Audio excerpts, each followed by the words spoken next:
Donc ça y a une tambise. Il y a une tambise ité. Balobi ba violente mon kokota. Yoka malata. Mon konzi. Asia lumbi mon konzi lumbi ba no la libanga. Entre mon kwe pesami. Yo ayete. Ce qui a joie qui est dans 5 heures, dans 21 heures, je m'en fous. 5 heures, je m'en fous. Je m'en fous. Na na nzambe moko. Oyo ngai na kumba bela. Na edika kotika kanga ite. Asa puissant. Alemate. Anana kapongite. Abonnez-vous s'il vous plaît. Abonnez-vous. Frères et sœurs. Abonnez-vous. Pour tout l'andaka prédication. Tokomi na Nicolas Souka.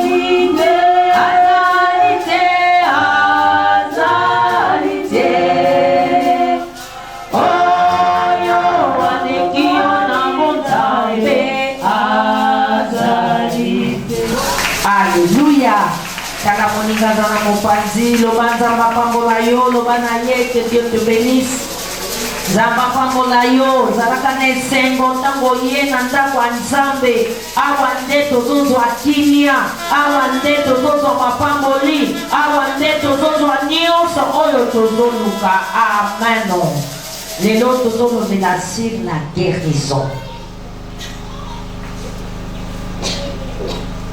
Kopika na likambo nyonso oyo ezotungisa yo. Malade, bitumba, pauvreté, stérilité, célibat, etc. Alléluia. Pour la guérison na biso, et c'est que tozala na écoute Nzambe. Tozala na foi oyo eza permanent. Ata nazomona clair te, ngai nazondima kaka. Tozotanga makomi mosantu na Jean chapitre 11 Nyabandina verset 38. De nouveau Jésus est bouleversé et il part vers la tombe. C'est une grotte avec une grosse pierre placée devant l'entrée. Jésus dit, enlevez la pierre. Marthe, la sœur du mort, lui dit, Seigneur, il doit déjà sentir mauvais. Il est dans la tombe depuis 4 jours. Mais Jésus lui répond, n'ai-je pas dit, si tu crois, tu verras la gloire de Dieu. Alléluia. T'offrande. Ah, tout le monde koufa na Lazare. Yesu tangoye. Badi bazotala Yesu, bajif bazolo bayetala. Abadon linge mingit. Mais badi musupe bazolo abadon kofungola misu ya baveugle. Bon, et là on dit nekoki kwa akukai pe kwa empêcher Lazare akufa te. Yesu akomaki bouleversé. Pe akendaki na tombe na kunda esiko bakundi Lazare. Bon ezalaki na libanga monene o baplasaki na entrée. Yesu alobi bolongola libanga malaka nde ya Lazare ayebisi ye mokonzi. Alumbi déjà pour batato kundi le 4e jour. Mais Yesu atani malata alobi na ye nakoka na yote ke soki yondimi okomona nkembo na Nzambe. Bongo balongola ibanga Yesu atombola kimisu likolo pe koloba papa nazoloba merci parce que yoka kanga na yebi koyoka kanga mikoloni. Mais nazoloba makambo pona bato baza pene nanga. Pote bakoka kombi ke yondo tindanga na bongo Yesu ganga ki na voix forte, Lazare sort de là. Et bongo Lazare abimaki na kunda. Alléluia. Alléluia. Tolobi pona guérison na biso et c'est que permanent. Kondima oyo elenda wana ata nazomona clair te ngai na ndima kaka. Alléluia. Bana na Nzambe, alléluia. Kondima ya bite une foi la audacieuse où ils ont banni Père, une foi la triomphante Yahweh Seigneur tozala nango poke biso tobika et Seigneur tozala na écoute Nzambe. Alléluia. Yesu alobi si tu crois tu verras la gloire de Dieu. Ndeko soki kondima eza te moyen mona bolamu kouta epai na Nzambe eza te. Matthieu chapitre 12, verset 9. Jésus quitte cet endroit et il va dans la maison de prière juive. Là, il y a un homme qui a la main paralysée. Les gens veulent avoir une raison pour accuser Jésus, alors ils lui demandent, est-ce qu'on a le droit de guérir quelqu'un le jour du sabbat? Jésus leur répond, par exemple, vous avez un seul mouton et le jour du sabbat, il tombe dans un trou. Vous allez sûrement le reprendre pour le sortir du trou. Et un homme est beaucoup plus important qu'un mouton. Donc, on a le droit de faire du bien le jour du sabbat. Alors Jésus dit à l'homme, tends ta main. L'homme tend sa main et elle est guérie. Elle redevient comme l'autre main. Alléluia. Banana Nzambe, alléluia. Awa tomoni Yesu alobi semola loboko na yo. Mutu azalaki paralysé asemoli loboko na mbala moko. Loboko na ezali nini ebiki kasi epai na Ezekias. Balobi na yete il faut obanda kotia figuier na pota na Yohana. Alléluia. Bana na Nzambe, alléluia. Kuna balobi na mbala moko. Asalaki nini? Poko epongi. Mais awa, tomoni pe ordre, to orientation. Oyo bapesi epai na Ezekias. Tozotanga mona mokanda na 2 rois. 2 rois chapitre 20. À cette époque, Ézéchias est atteint d'une maladie qui entraîne la mort. Le prophète Ésaïe, fils d'Amnon, vient le voir et il lui dit de la part du Seigneur, mets de l'ordre dans tes affaires, en effet tu vas mourir. La vie est finie pour toi. Alors Ézéchias se tourne vers le mur et il fait cette prière au Seigneur. Ah Seigneur, je t'en prie, souviens-toi. J'ai vécu fidèlement devant toi avec un cœur non partagé. J'ai fait ce qui est bien à tes yeux. Et Ézéchias pleure beaucoup. Ésaïe n'est pas encore arrivé dans la cour intérieure du palais. Le Seigneur lui donne l'ordre de retourner auprès d'Ézéchias, le chef de son peuple, et de lui dire de sa part, moi, le Seigneur, le Dieu de David, ton ancêtre, j'ai entendu ta prière. J'ai vu de larmes. Je vais te guérir. Dans 3 jours, tu pourras de nouveau aller au temple du Seigneur. Je vais même ajouter 15 années à ta vie. Je vous délivrerai de la main du roi d'Assyrie, toi et Jérusalem. Et je protégerai cette ville parce que je suis Dieu et que je suis fidèle à David, mon serviteur. Ensuite, Ésaïe donne cet ordre, apporter une pâte de figues écrasée, appliquez-la sur la plaie du roi pour le guérir. Alléluia. Banana Nzambe, alléluia. Kuna tomoni Yesu azoloba epai na paralytique oyo azalaki paralysé na loboko na ye et dans ta main. Na mbala moko asali nini abiki. Mais awa tomoni Nzambe azongisi Esaïe pona kolobete na yoki kolela ya Ezekias. Na monima ya misu na ye. ngai nakobikisa ye. Alléluia. Tomoni ekomi nini? Ngai nakozala nini? Nakobikisa ye. Kuna tomoni Yesu alobi etantamé. Alléluia. Epai na biso eloko tozomona eza kaka ba plainte. Bana le bon berger. Alléluia.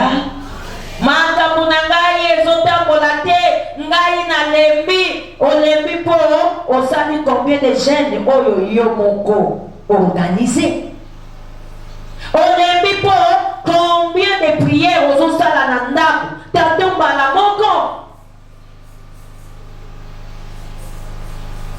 Osambela kaka kosambela ekoma ndengwana okonta bolembu. Nzoka bolembu eza synonyme ya manque à foi. Alléluia. Esengeli na yo ozala na foi permanent ndenge tolobi kozala na écoute ya Nzambe mpona likambo na yo. Yo foi osi obwaka. Est-ce que okobika? Bima na bomo ya ba plainte. Tiena Nzambe na yo motema, zala na kondima, sambela na kolemba te. Marc chapitre 11, Nabalina verset 20. Les matins suivants, en passant le long du chemin, il voit les figuiers. Il est complètement sec jusqu'aux racines. Pierre se souvient de ce qui s'est passé et il dit à Jésus, Maître, regarde, tu as jeté une malédiction au figuier, il est devenu tout sec. Alors Jésus dit à ses disciples, croyez en Dieu. Supposons ceci, quelqu'un dit à cette montagne, va-t'en et jette-toi dans la mer. Je vous le dis, c'est la vérité. Si cette personne n'hésite pas dans son cœur, mais si elle croit que sa parole va se réaliser, alors Dieu la réalisera. C'est pourquoi je vous le dis, quand vous priez pour demander quelque chose, croyez que vous l'avez reçu et Dieu vous le donnera. Alléluia. Banana Nzambe, alléluia. Mama na likambo ezali awa. Kuna Yesu a lancé malédiction na figuier. Baleki na bango bakei. Balobi tongo elandaki bazoleka. Bakomi esika wana. Bamoni penda ke nzete wana. Ekauki tina racine. Pierre a ses souvenirs na makambo elekaki. Alobi maître, tela nzete. Obwakelaki yango malédiction. Ekauki penza. Yesu alobi na bayekoli na ye. Bondime na Nzambe. Tala, soki mutu moko alobi na ngombo oyo tongwama bwakama kuna na mai nayebisi bino makambo eza solo. Soki mutu wana aesite na motema na ye te, soki andimi parole na ye ekosi réaliser. Alléluia. Nzambe akokokisa oyo ye azosenga. Na bongo nga nayebisi bino tango bozosenga eloko epai na Nzambe bondima ete bozwi yango bongo bokomona yango yango ekokoka na bomoi na bino. Nzambe akopesa bino yango. Eske tango yo ozosenga ozondima? Alléluia. Tango yo ozosenga mpona likambo na yo wana ozondima pendake ozwi yango mama na likambo nde yango wana. Ndeko tolingi petepete tolingi orientation en Nzambe te. Mai kisi mai moto sokola mwana 21 jours de prière yo kendaka kaka 7 jours kutu po ekoka na pasi. Naomona changement te yo bakateli yo 21 jours yo komika na 7 jours obandolo ba changement. Alléluia. Bana na Nzambe, alléluia. Bana na Nzambe, alléluia. Bana na Nzambe a ozawate. Bana na Nzambe, alléluia. Mama na likabunde yango tango zosenga eloko epai na Nzambe ndima ete eloko nga nazosenga nazali nini nasi nazwi yango okomona ngo kokoka na bomoi na yo. ndeko olingi ozwa na mbala moko balobi mpona mira Jericho ekweya basengi bango 7 tour. Ndeko vila Jericho ezalaki mpe monene balobi kobanda mokola liboso bokosala tour moko ya ville, mokola mibale tour moko ya ville, mokola misato tour moko ya ville, mokola mine tour moko ya ville, tina 6e jour tour moko, même temps bokokota 7e jour bokosala 7 tour. Ndeko eya facilité. Alléluia, alléluia. Pona nini yo ozomona lokola ngai makambo ezotosa te, yo za ye te, ya za yo te. Ndete moni aw Yesu alobi epai na mutu azalaki na paralytique ete tanta main na mbala moko asembolaki loboko adiki me tomoni kuna epai Ezekiel balobi je te guérirai. Alléluia, je te guérirai. Nazobakisela 15 ans nakobikisa yo na pote wana ozanango. Nde tomoni Esaïe apesi ordre batia figuier. Est-ce que batiaki na mbala moko pote kauki? Non. Ndeko nalala mutu na libende ya train na permanence wana ezalaki lokola oreye na ngai ezalaki facilité. Alléluia bana na Nzambe, alléluia bana na Nzambe, persévérer pour na likambo na yo. Zala na foi permanent. Mira Jericho esengeli ekweya. Josué chapitre 6. À Jéricho, les portes de la ville sont fermées avec soin à cause des Israélites. Personne ne peut sortir et personne ne peut entrer. Le Seigneur dit à Josué, regarde, je te livre Jéricho avec son roi et ses courageux combattants. Toi et tous tes soldats, vous marcherez autour de la ville. Vous en ferez le tour une fois par jour, pendant 6 jours. 7 prêtres mangeront devant les coffres sacrés, emportant chacun une corne de bélier. Le 7e jour, vous ferez 7 fois le tour de la ville. Et les prêtres souffleront dans leurs cornes. Quand ils feront entendre un son très long avec leurs cornes, les peuples poussera un cri de guerre et les murs de la ville tomberont. Alors les Israélites monteront chacun droit devant soi. Alléluia. Oyuki, yoni na makambo nyonso na pete. Ndeko kobaluka seti tu. Kasi mobima pe biatat. Monsoki ba moye za makasi. Alléluia. Mais orientation bango bazui ya mwana. Ndeko pona nini yo olinga kolanda ba orientation ba opesote. Olinga kosala na ndenge na yo moko. Nzoka esengeli na biso tozala na ekuta nzambe. Esengeli na biso tozala nini? Tozala na foi permanent. Totia en pratique ba orientation oyo bazopesa biso. Pona na mana bika. Balobi a plongé combien de fois? 7 fois. Na mai. Est-ce que batu nyonso babika ba plongé 7 fois? Alléluia. Na mana za bango te. Ndeko po nyonso compare vie na ona ya batu mosusu. Nzambe aza na ba multi manière oyo alingi asalela na bomoi ya batu. Yo ozala kaka na ekuta Nzambe kokweyisa kondima te ntango ozosambela ndima oyo nga nazosenga nazozwa ngo. Tika kosala balosambo ya mai dute eza eloko mabe, bolembo eza eloko mabe. Bolembo nano eza ennemi de la foi. Doute, ennemi de la foi. Zonga te ye esengeli obika. Libota na yo esengeli etambolama.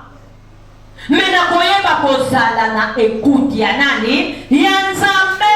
Nini Nzambe azoloba mpona yo? Mpona libota na yo ebika. Nini Nzambe azoloba mpona yo? Mpona maladi wana oza nango esila. Nini Nzambe azoloba mpona yo? Mpona seliba ekole yo ekweya.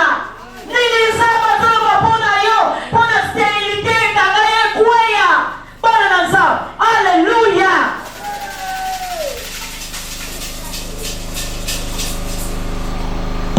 somela na écoute ensemble. Na matsoka plongeant par la mort à l'habitaté. Josué se basala tout wana kaka 6 fois. Milenge kwe ya te. Ozolanda. Et le kwe ezosele te tout le monde a le bon kwanzambe te. Si tu crois, tu verras la gloire de Dieu. Si tu crois, tu verras la gloire de Dieu. Si tu crois, tu verras la gloire de Dieu. Si tu crois, tu verras la gloire de Dieu. Yokana soko zondima. Okomona nkebo na Yahweh. Et le kwezo solete. Tout le monde nkebo na Yahweh te. Ezato zondima te. Na kosambe na nga. Mekondima na ngeza libanda. Omona nkebo na Yahweh. Omona te. Neko nzamba aza ndenge moko achanja te. Yewe nasala te pa ina naman azale pa na yo. Yewe nasala te pa ya mwasi atangaki matira akosale pa na yo. Yewe nasala te pa ina paralysiko akosale pa na yo. Si tu crois, tu verras la gloire de Dieu. Et que mon ensemble ndima oyo mwana zokaba ezokoka pona nga nzamba kokokisela yo. Satana ningalinga te. Alléluia. Alléluia bana nanza. Lelo mangu mankata. Changer le lenge. Matisa kondima. Le moula tout na momo inayo. Notre Dieu est là. A changé jamais. A kotika la kapeko changer. A tamo kolomo kote. Toyemi. Makamu Bible soloba. Mais tolingi to salangote. Kasobi kaneni. So ikondimeza tendeko. O atamu to yaka 5. Kondimaso kezate o zwate. La foi c'est une ferme assurance des choses qu'on espère et une démonstration de ce qu'on ne voit pas. Ah, donc ça anime. Yani nzambize ite balobi ba violente bakokota bima na bakole ba yani nzambite yonde tia foi na yo en action ndoko mona bolamu na nzambe toki kondima wapi na biso wapi soko yebi ndeng ba biso bana to bana ko sambela oui ko sambela ko umela. C'est un problème d'elle, mais kondima. Kino nazela. Nazala kana ikuta nzambi. Nani ngana kateta unamoni nzamba sale ni l'ordre. Ngana ningani na binzamba za fo. Nzamba ponaka. Nzamba kosale pa na ye na mbala moko. Akoye pa na yo service yo pays na ne. Après 2 ans, après 3 ans, nai nandi makaka. Que le Seigneur fera quelque chose en moi. Ngena komona kokokoka pandimi kondimene bibiso zongela kondima wana zongela kondima no sambo to kosala lelo yo fotima te ozo yebisa nzambe osozu yango ndoko mona nzamba kokokisela yo na yebisi yo te soki yo ndimi okomona nkembo na Yahweh mala kwa zolongwa yoka malata mokonzi asia liumbie mokonzi alobi bonongola libanga ordre moko epesami orientation moko epesami mpona Lazare abima yo ifo longola nini libanga balongola libanga malata alobi tala mokonzi asia liumbi banda totetela ata likamuno wana ewumeli etali yo te etali yo te etali yo te etali kaka nzambe na makuna ye o 10 ans o 15 ans o 20 ans etali ngai te etali nzambe ngana kosala kaka nzambe azoloba ata bafingi bafinga ata bacoli bacola ngana tawe na nzambe na yeite nzambe wana lila eza lokola mokolo moko epai ya nzambe wana. Alléluia, banana. C'est que là, je m'en fous. Tu là, je m'en fous. Na bana nzambe moko. Oyo ngai na kumba bela. Na edi kakotika kangai te. Asa puissant. Alléluia.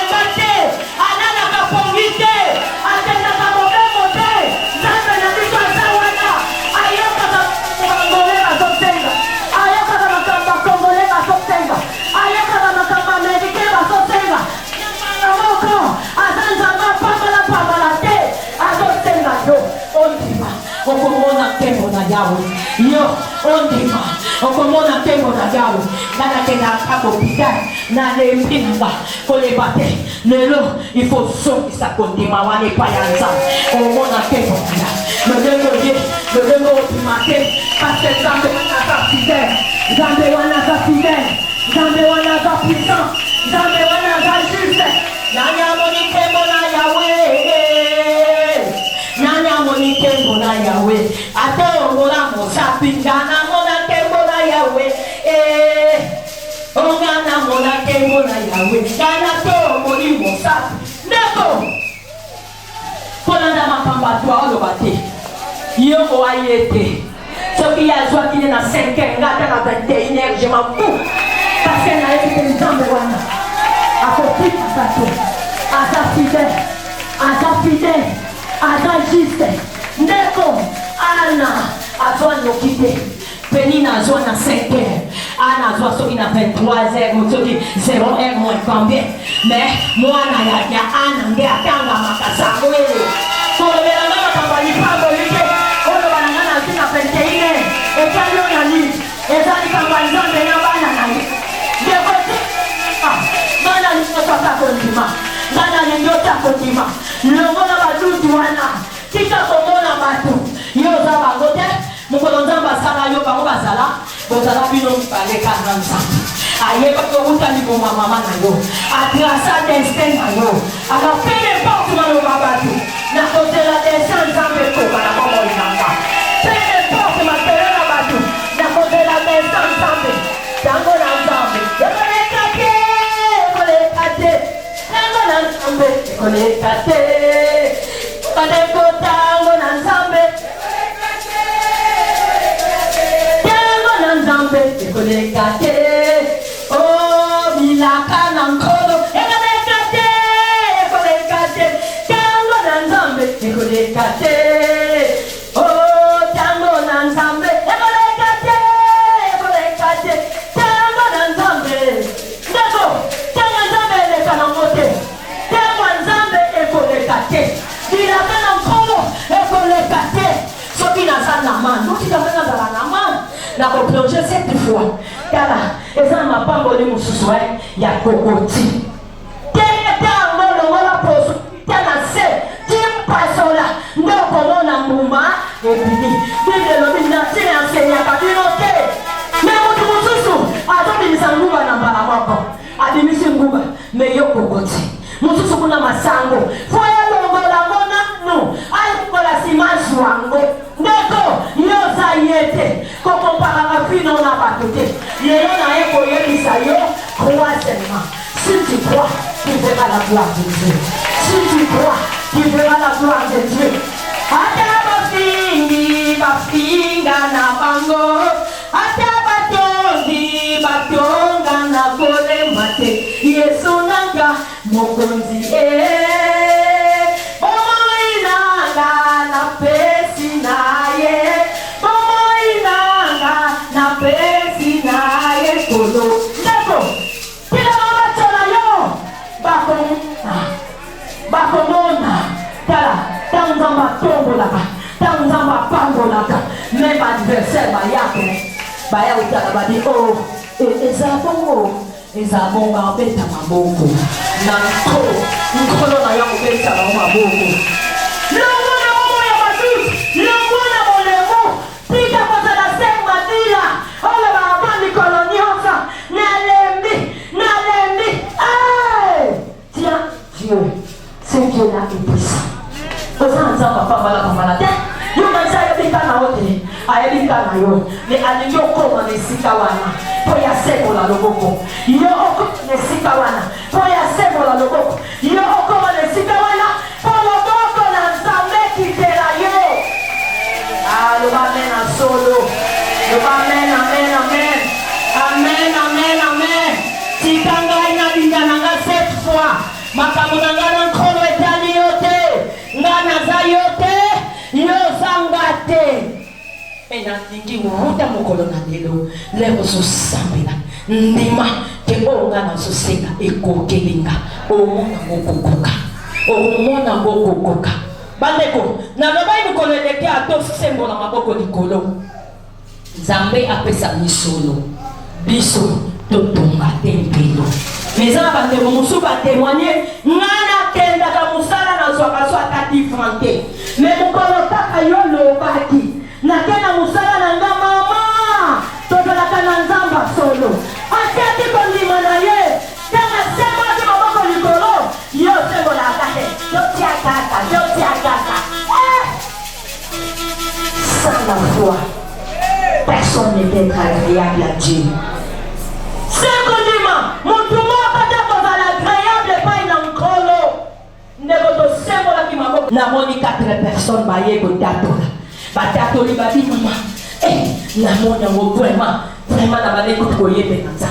Mususu de nengana ko ngona ndaku mama po esengwele kati. Me totomola bisonyoso. Yo tomola ki na ndenge nini na bitombola bitombolaka. Me batombola mina kondima. Balekaki deja 3 na biwi esimbi ndenge nazobiso lelo ndenge ozosambela ndima ke oyo ezosenga wana ekoki nde okomona nzambe akokitisa nkembo na ye epai na yo. Alleluya bana na nzambe betela nkolo wana maboko solo betela ye milolo abongi na milolo abongi na maboko aza souverain aza juste.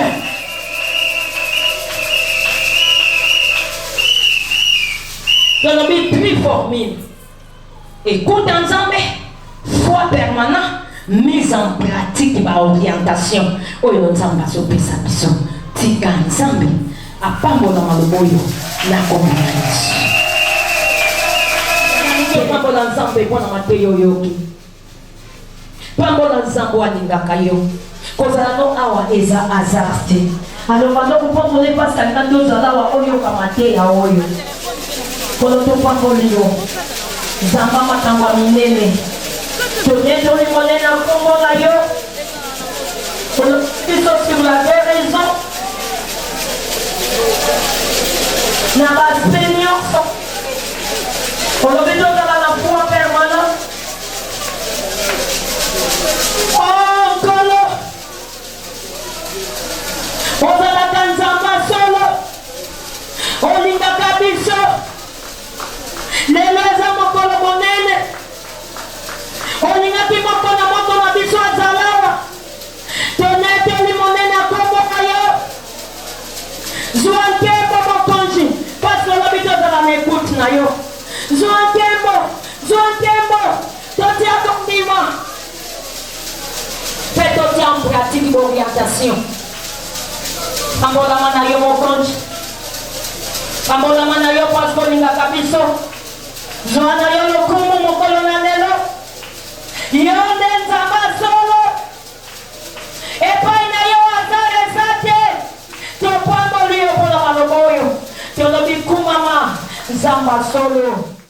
Abonnez-vous s'il vous plaît. Abonnez-vous. Frères et sœurs. Abonnez-vous.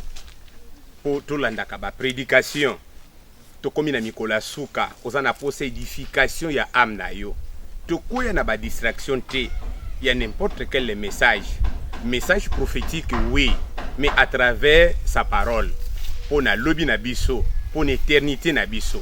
Abonnez-moi na Yohana, abonnez ndeko na Yohana s'il vous plaît, tous s'abonner massivement na les bons bergers TV. Nzambe apambola.